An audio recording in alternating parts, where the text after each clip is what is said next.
Gan Shalom Akim. I want to give all praise, honor, and glory to Yahawah, Bahasham Yahawashi, Bahasham Qadash.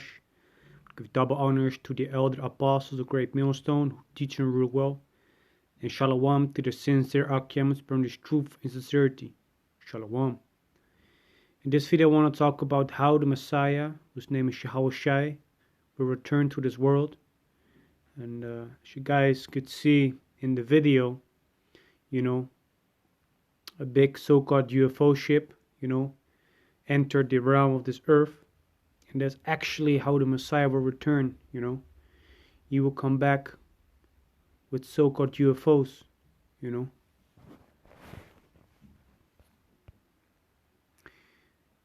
As it reads in Acts chapter 1, verse 9. And when he had spoken these things, while they beheld, he was taken up, and the cloud received him out of their sight.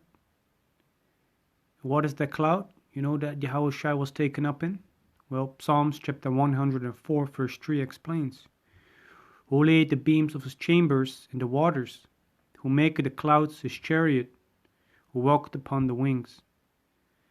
So, here it basically explains that the clouds refer to chariots, and the chariots are the so-called UFOs,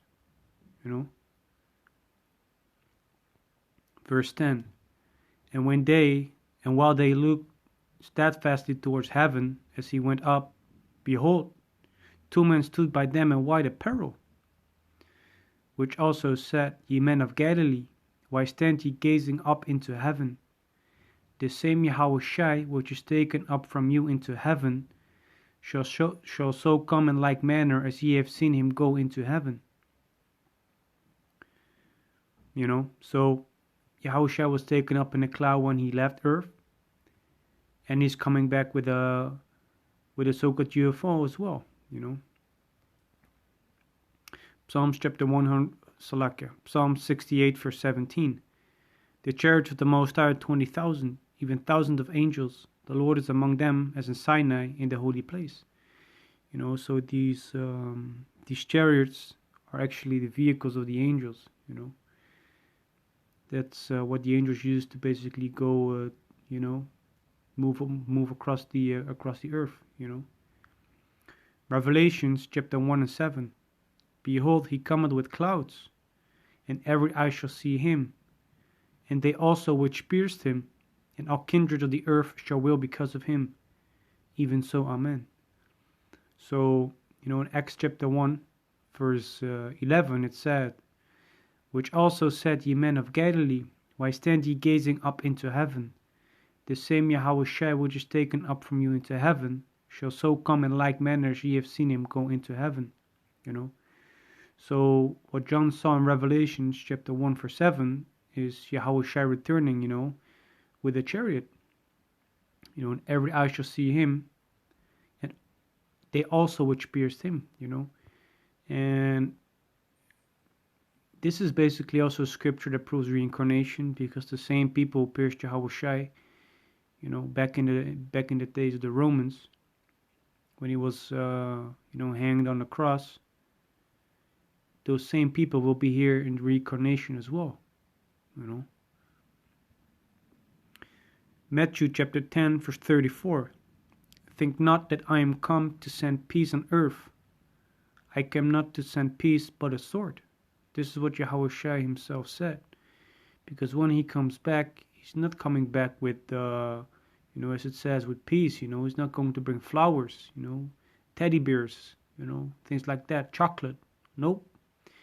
It says, I came not to send peace but a sword. He's going to come back and he's going to kill a lot of people, This can be read in Revelations chapter 19 verse 11. And I saw heaven open, and behold a white horse, and he that sat upon him was called faithful and true, and in righteousness he doth judge and make war. His eyes were as a flame of fire, and on his head were many crowns, and he had a name written that no man knew but he himself.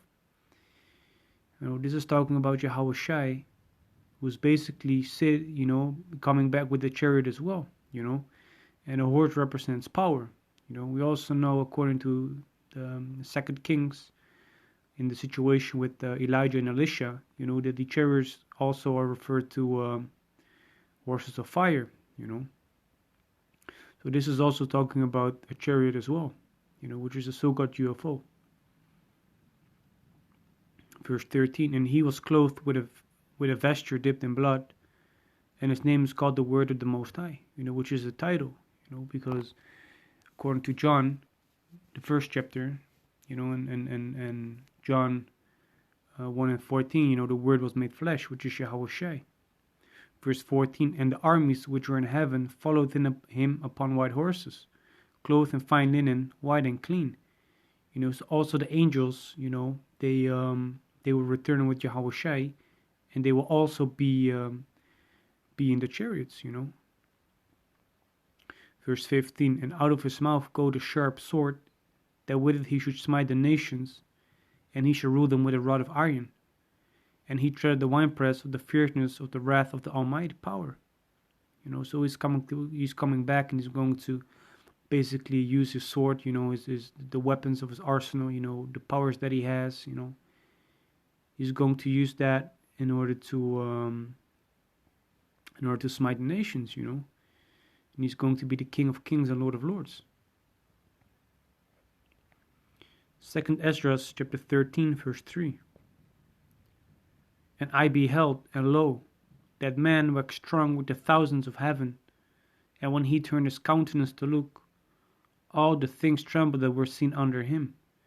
This is talking about Yahawashi, who comes back, with the angels and the chariots, the so-called UFOs. Verse 4, and whenever the voice went out of his mouth, all they burned that heard his voice, like as the earth faileth when it feeleth the fire. And after this I beheld, and lo, there was gathered together a multitude of men, out of number, from the four winds of the heaven, to subdue the men that came out of the sea. This is talking about the armies that will fight against Yahawashi, Verse 6, but I beheld, and lo, he had graved himself a great mountain, and flew up upon it. This is talking about the chariot that Yahawashi will return with, Verse 8, and after this I beheld, and lo, Salakia. Verse 7, but I would have seen the region or place whereout the hill was graven, and I could not, because the chariot that Yahawashi comes back with is going to be so big that if you look to the left, to the right, you will not be able to see the end thereof. It's going to be so humongous that people will not be able to see where the chariot will start. Verse 9, and lo, as he saw the violence of the multitude that came. Salakia. Verse 8, and after this I beheld, and lo, all they which were gathered together to subdue him were sore afraid, and yet durst fight. So all these armies that will eventually fight against Yahawashi, they will be so afraid, because they'll be like, what? What is this? But the Most High is going to put the Spirit upon them to still fight, Verse 9, and lo, as he saw the violence of the multitude that came, he neither lifted up his hand, nor held sword, nor any instrument of war. But only I saw that he sent out of his mouth, as it had been a blast of fire, and out of his lips a flaming breath, and out of his tongue he cast out sparks and tempest. This is what the chariots, are able to do with the laser beams that come from the chariots. Verse 11, and they were all mixed together, the blast of fire, the flaming breath, and the great tempest, and fell with violence upon the multitude which was prepared to fight, and burned them up every one, so that upon a sudden of an innumerable multitude nothing was to be perceived, but only dust and smell of smoke. When I saw that, I was afraid. So everyone that is going to fight against Yahawashi, they will be terminated. Nothing will be left, but only dust and smell of smoke. That's what's going to be left of all the people that are basically, in the armies. are being prepared, basically to fight against Yahawashi, Isaiah chapter 66, verse 15.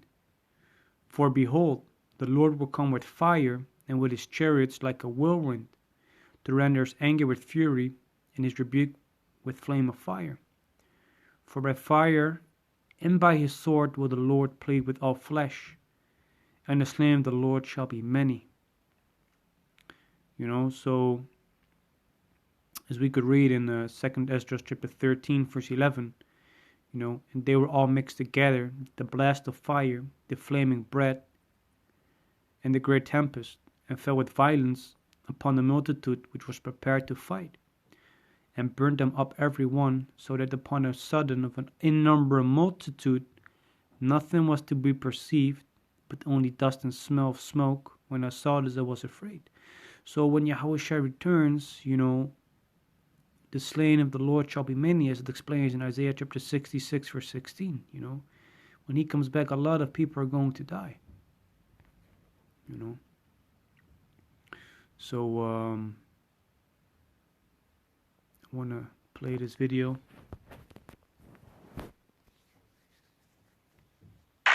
Space. Going to be a lot of things happening in space, because space is the world's newest warfighting domain. Amid grave threats to our national security, American superiority in space is absolutely vital. And we're leading, but we're not leading by enough, but very shortly we'll be leading by a lot. The Space Force will help us deter aggression and control the ultimate high ground. With today's signing, I will proudly appoint General J. Raymond, the first Chief of Space Operations, and he will become the very first member of the Space Force, and he will be on the Joint Chiefs. He will be on the Joint Chiefs, which are now expanding by one position. That's a very powerful position. So, General Raymond, congratulations, and thank you for everything you've done. Gone. So, why do you guys think that Donald Trump launched the Space Force, Why do you guys think so? Well, the scriptures explain this, because it reads in Revelations chapter 12, verse 7, and there was war in heaven. Michael and his angels fought against the dragon, and the dragon fought and his angels, and prevailed not. Neither was their place found any more in heaven. And the great dragon was cast out, that old serpent called the devil and Satan, which deceiveth the whole world. He was cast out into the earth, and his angels were cast out with him. Because the dragon is basically talking about the Edomites, and they're going to fight against Yahawashi, and against Michael and the angels, but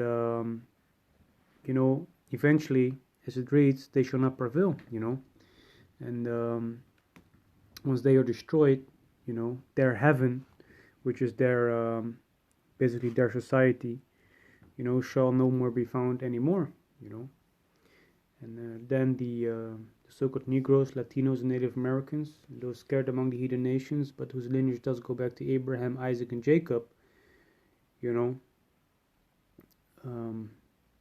who make up the 12 tribes of the nation of Israel, they basically shall take the kingdom, So when the armies are gathering themselves to fight against Yahawashi, they will not prevail, but they will utterly lose, So how Yahawashi will return, he will come back with so-called UFOs. Why else would you think that in the movies they portray the aliens to be in the UFOs and things like that? They're basically demonizing the truth. Saying that there are demons in them. When there are actually angels in them. So with that, I hope this lesson was edifying, and I want to give all praise, honor, and glory to Yahawah, Bahasham, Yahawashi, Bahasham, Rawchaa, Qadash. Give double honors to the elder apostles of great Millstone, who teach and rule well, And shalom to the sincere Akims, burnish truth and sincerity. Shalom.